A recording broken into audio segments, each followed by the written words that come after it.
Over 25,000 international runs, 55 centuries across all formats, highest score by a right-hand batsman in the Test history that has spanned over 144 years, a World Cup winner, simple, unassuming and empathetic, and of course fiercely competitive but fair, and he is a role model to a generation of cricketers and of course Sri Lankan society at large.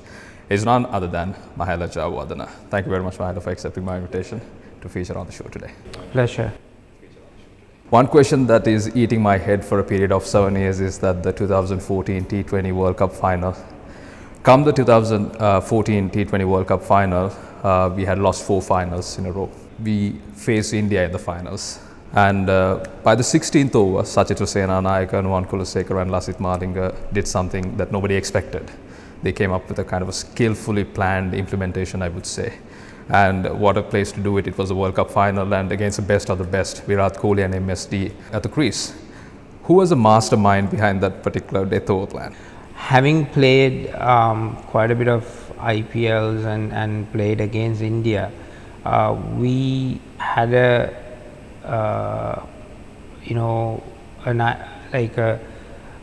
tactical plan where to certain batsmen where we should not be bowling and how we can execute that. So even though it looked a bit of a negative way of doing it, we just didn't want to bowl to their strengths and stay away from that.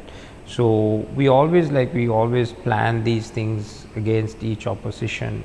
But for me, I think Lasith was the one who said that, at the death we need to do this.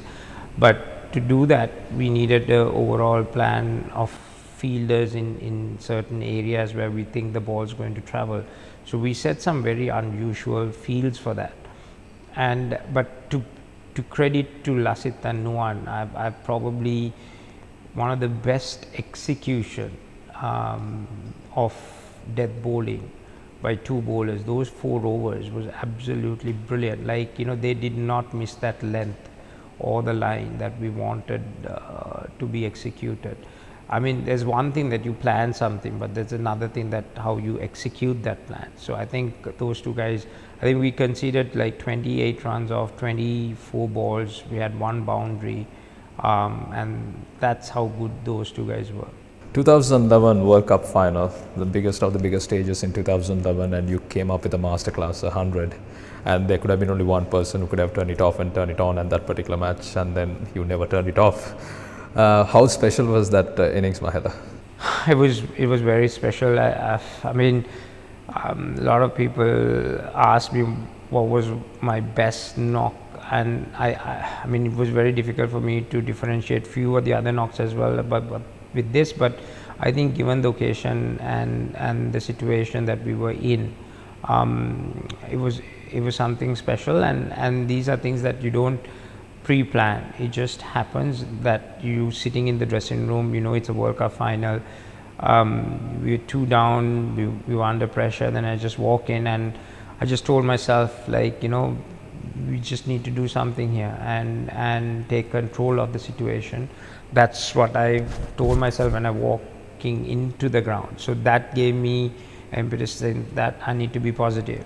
And from ball 1, I was positive. I was just hitting gaps, hitting areas which I wanted. And to be honest, that was one of my best executions. I can't remember me mistiming a single delivery in that innings. So yeah, once you get into that kind of focus, that bubble, it just everything happens, it flows through. But I think it was the mindset, thinking I need to take control of that situation, and that's how I went about doing it. And when you look back at it, the whole emotions, the whole way I planned the whole thing, it was quite something. But you cannot replicate that. It just happens in that situation, and then you go through with that. But you replicate what you did in 2007 World Cup semi-finals against New Zealand. But that execution was quite different to the 2011, because that execution was not taking control. It was about hanging in there,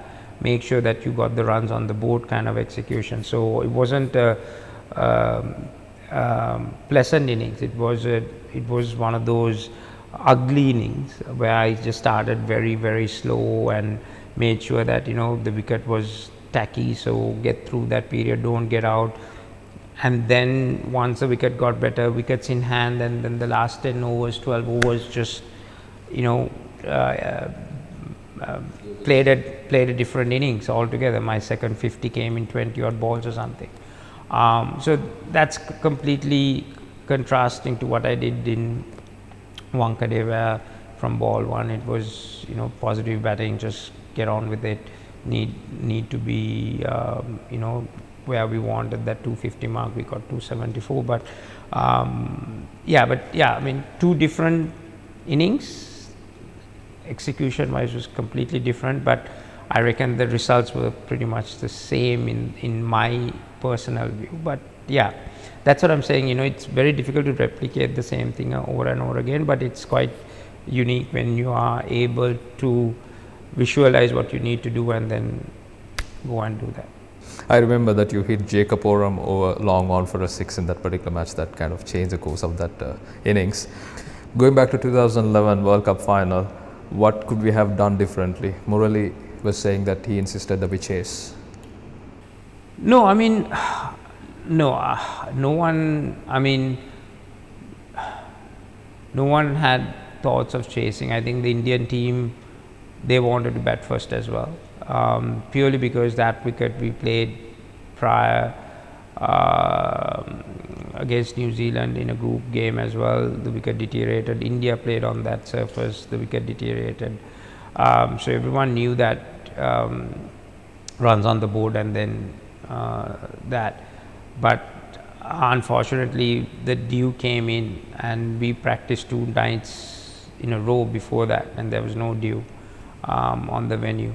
But it's just I guess the climate change on that day and all that, that's something that we can't control.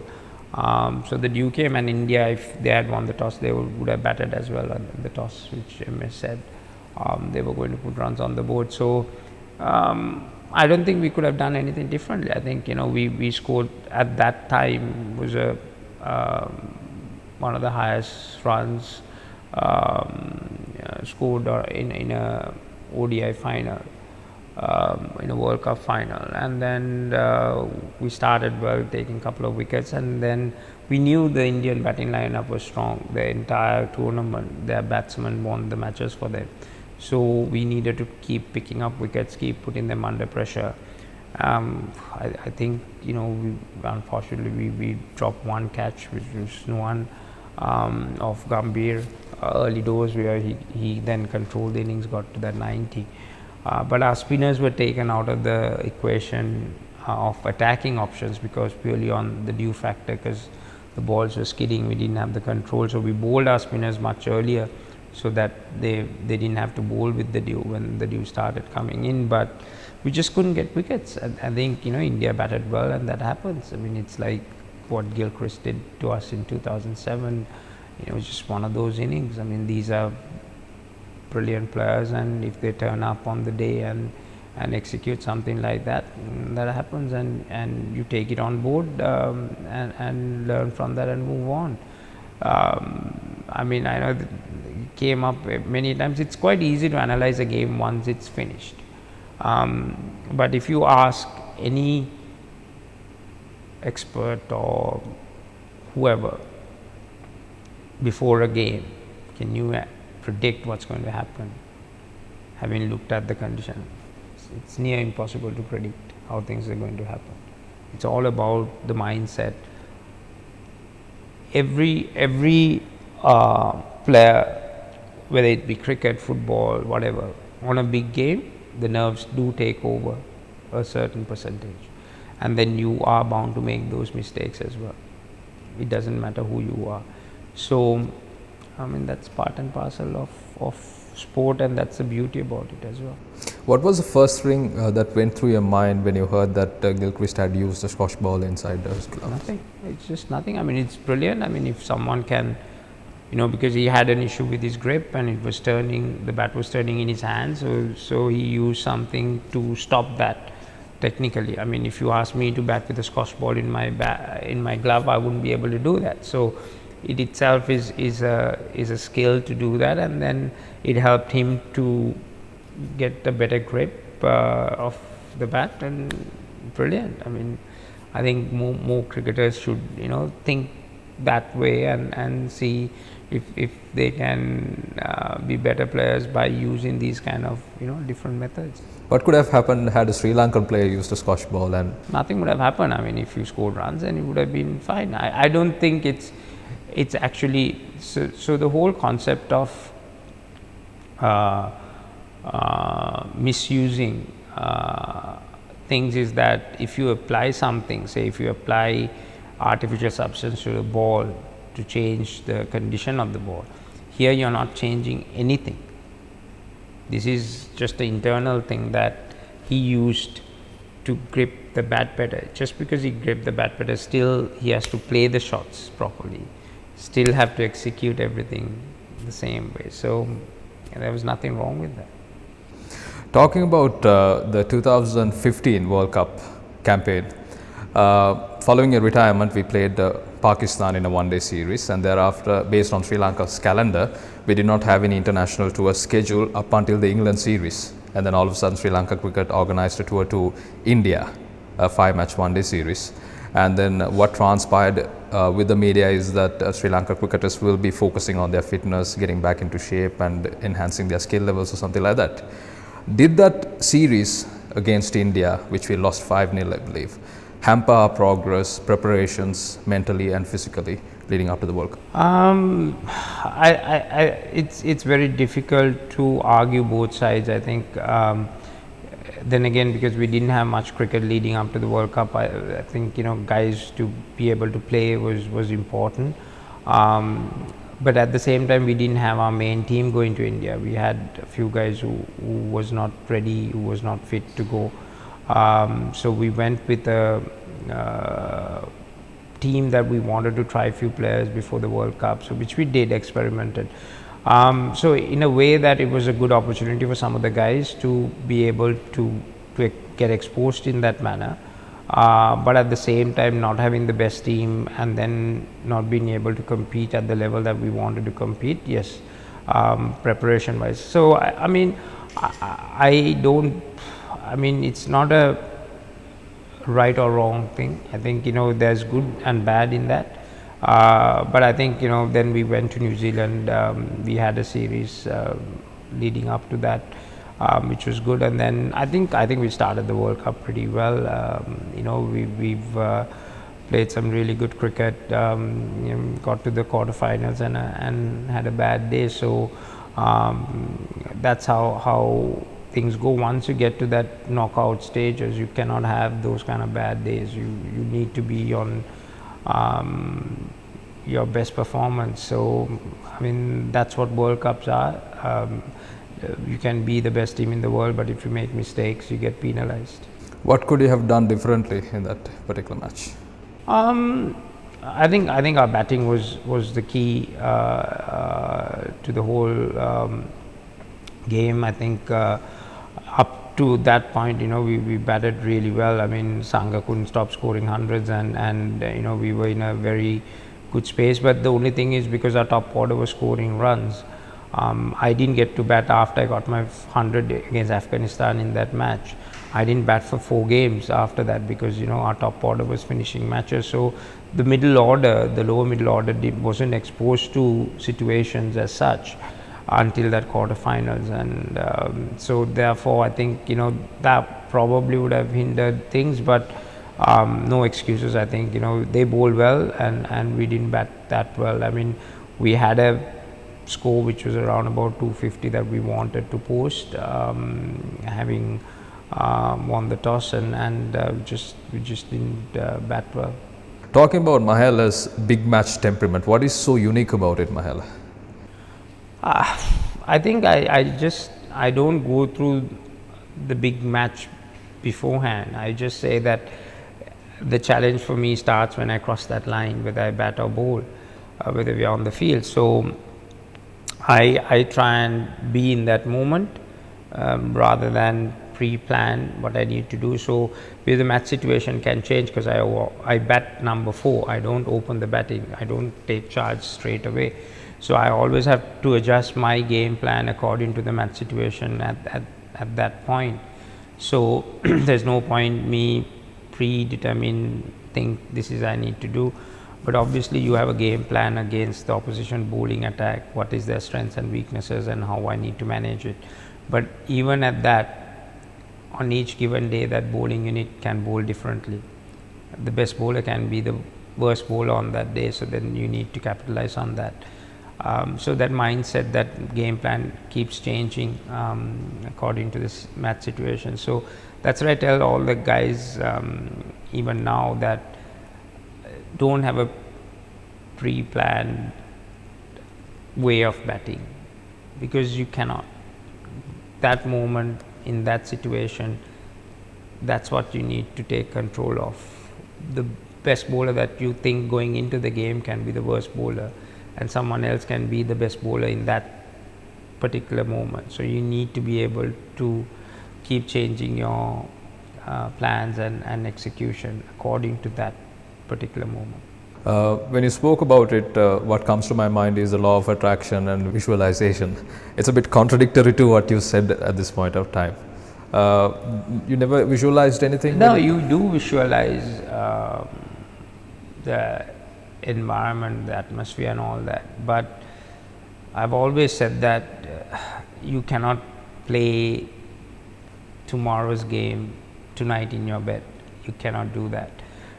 Your visualization is about your performances before and where your mindset was and how do you control those situations.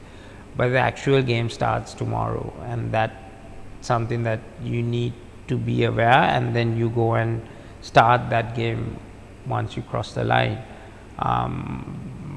My way of handling things was that, and that helped me to actually make decisions then and there, while I was batting or while I was on the field as a captain or as a senior player, to think the game on the feet in that particular moment, because I had no pre-planned mindset for that situation. So you have to be aware of that. Talking about the 2003 season, leading up to the 2003 World Cup, you played a VB series in Australia featuring South Africa and Australia. You averaged around 37 and you did not have a good World Cup campaign in 2003, and you were dropped after that. And just judging a player based on one particular series' performance was not fair by any means at that point of time. What was the communication that was thrown towards you by the selection committee, and what was going through your mind at that point of time? I think it was a fair assessment of everything. I think that was my second World Cup. Looking back at that World Cup, I think I had high expectations. I had put a lot of pressure on myself to do things differently, and I was not in a great form, and then everything just rolled out not the way I wanted it.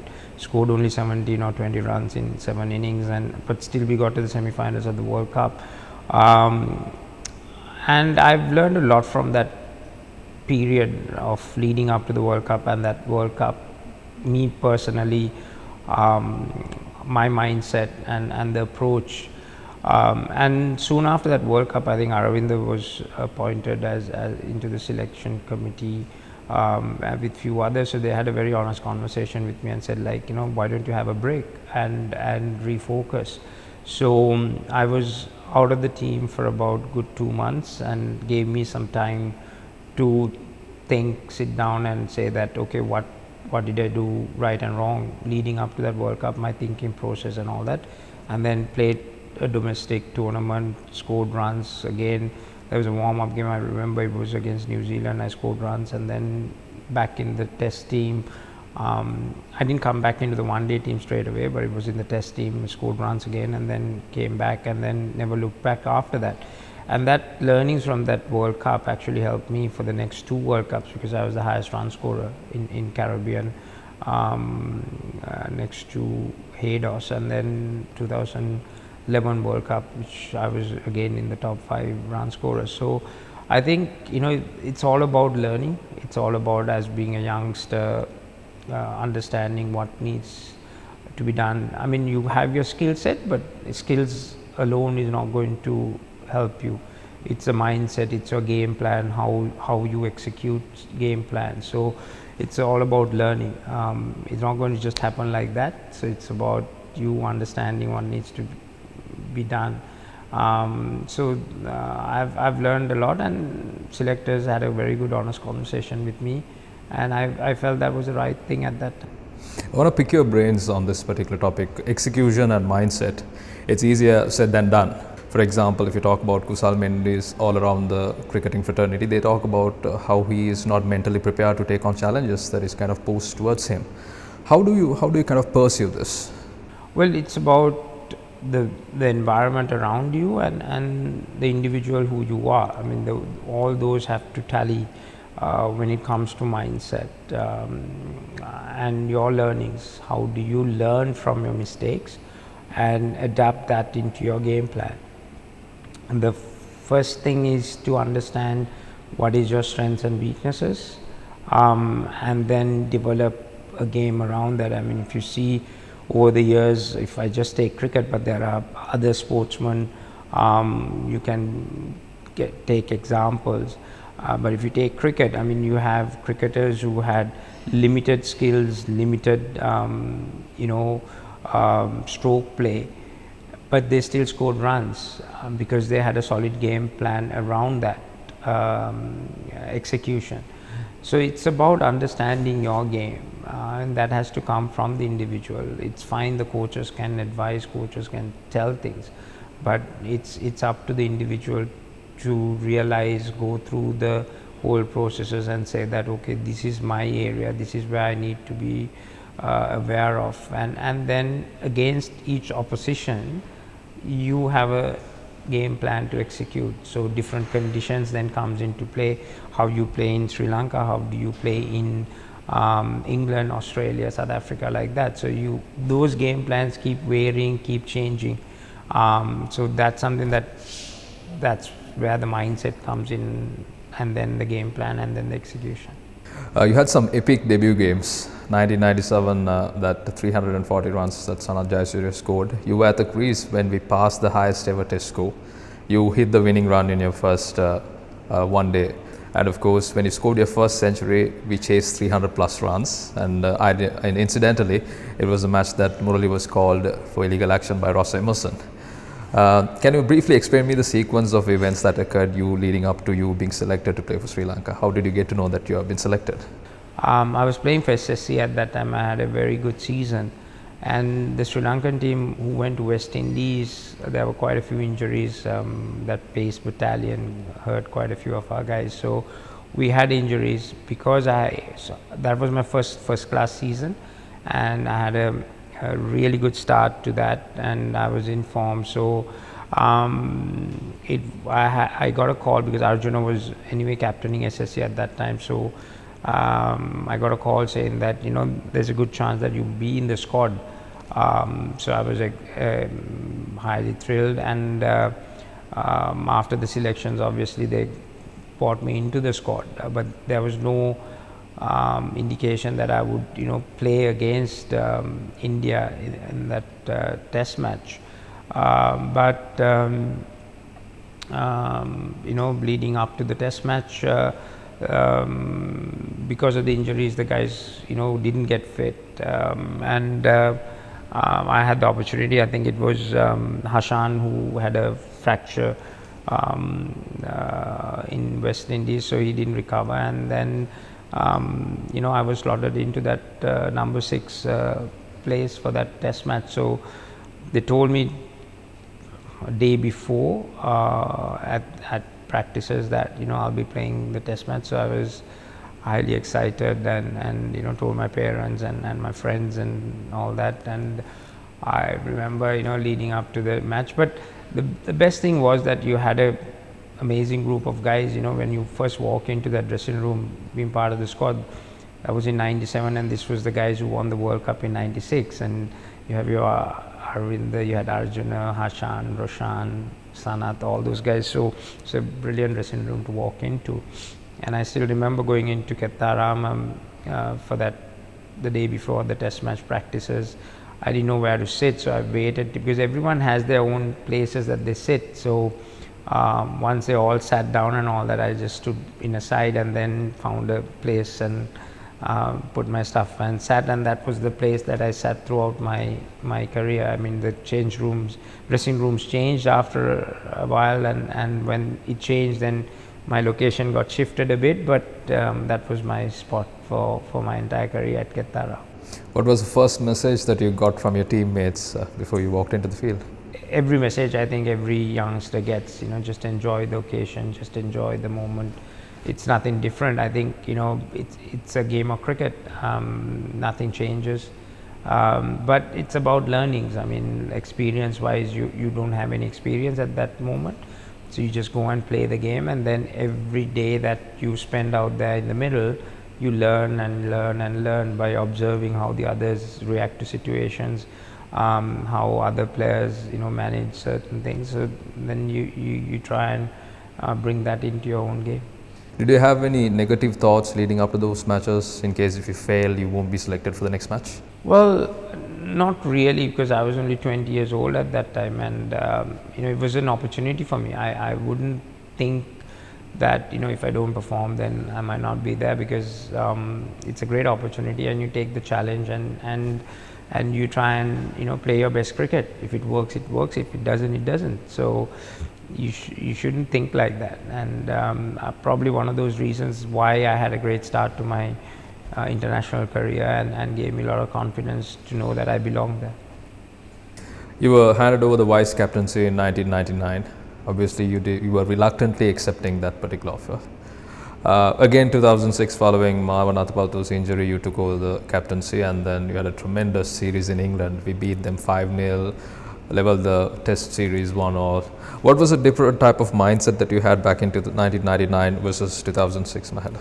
Well, 99, I was just a youngster. I had just finished a World Cup with the team. I hadn't had much experience, and I just wanted to learn at that time and concentrate on my game and learn how to be at international cricket. So when I was given that, I really didn't want it, but it was just a title that was given to me, and I went along with it because that was the requirement at that time. But I myself knew that I wasn't ready for it, and I'm pretty sure that everyone knew, but they knew that I would have that leadership qualities going forward. But that was the time I needed to learn about myself, about my game, because I had played first class cricket doesn't mean that international cricket I had experience.